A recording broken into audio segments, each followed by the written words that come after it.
Hello everybody, I am Miss Sophie. I'd like to welcome you to my English grammar video course. Let's start then. Today we're going to see the simple present tense, the affirmative form. The structure is the subject plus the verb infinitive plus the rest of the sentence.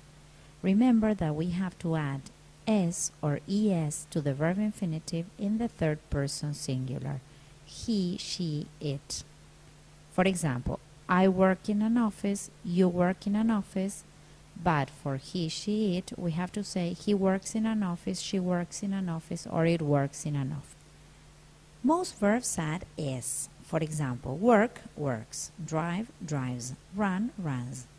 But verbs normally add es when they end in o, do, does, for example, and when they end in s, x, ch, and sh, we have to add es and we have to pronounce is.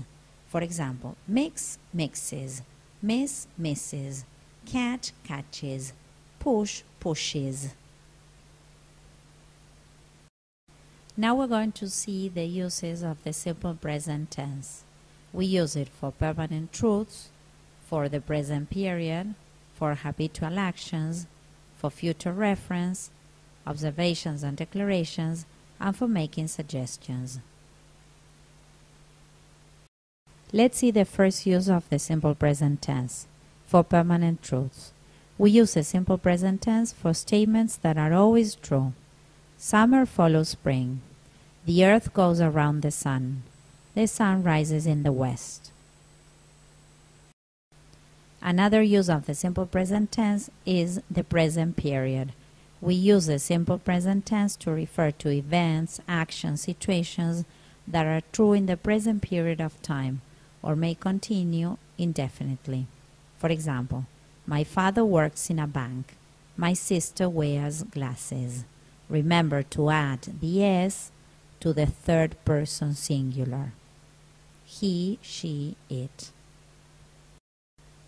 Another use of the simple present tense is habitual actions. We commonly use the simple present tense to ask and answer questions which begin with how often. How often do you go to the dentist? I go every 6 months. How often does Sue visit her parents? She visits her parents every day. We also use the simple present tense to describe habitual actions, things that happen repeatedly.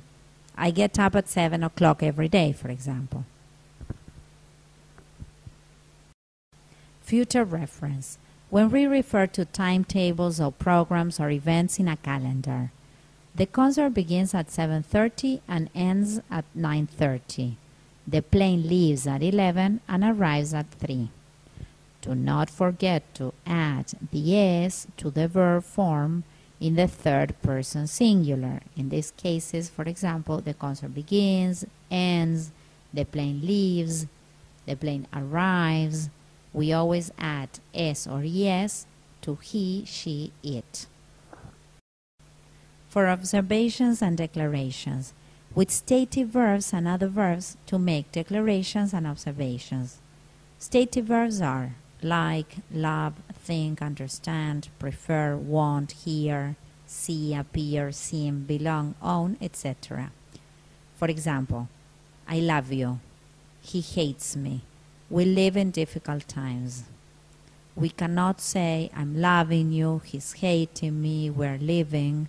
We use the simple present tense with these stative verbs. For making suggestions, for example, why don't we go to the beach today? The meaning is, let's go to the beach. We use why don't we or why don't I. Let's now see the negative form of the simple present tense. The structure is the subject plus the auxiliary do or does plus not plus the verb infinitive plus the rest of the sentence.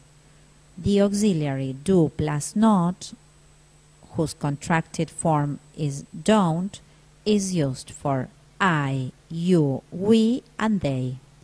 The auxiliary does plus not, whose contracted form is doesn't, is used for he, she, and it.